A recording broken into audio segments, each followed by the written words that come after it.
Are the safest steroids Test and Primo, generally speaking? So this would be your TRT plus. Test and Primo, is it the safest? I'd probably say when you're looking at a holistic view, probably yes.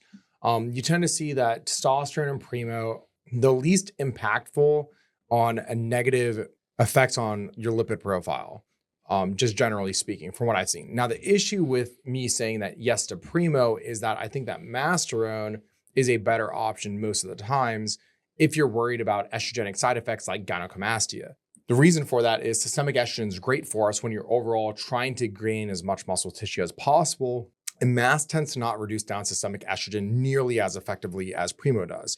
Now, if someone just aromatizes that testosterone really heavily into estrogen, Primo is probably the better option. But you can also do a blended approach of Primo and mast. I find that a lot of guys psychologically feel better on Masterone than Primo as well because they have higher systemic levels of estrogen and it's good for neurotransmitter health. If they're on a high test base, presumably. Correct. If they're on a high, if test is the base, right? And you do see these cycles now where they're like 200 milligrams of testosterone, and I'm not even making this up, like grams of Primo and grams of Masterone and stuff like that. I've seen crazy numbers. A lot of people will keep the test the same, 200, 250, whatever, and they'll go high, medium, low, pause off of Primo or Mast. Of course, from my standpoint, unless this is, someone who had a prescription for Masterone for their breast cancer, they're probably not getting their Primobolan. That's what Primo is Primobolan or methanolone, usually in the form of methanolone enanthate as the ester.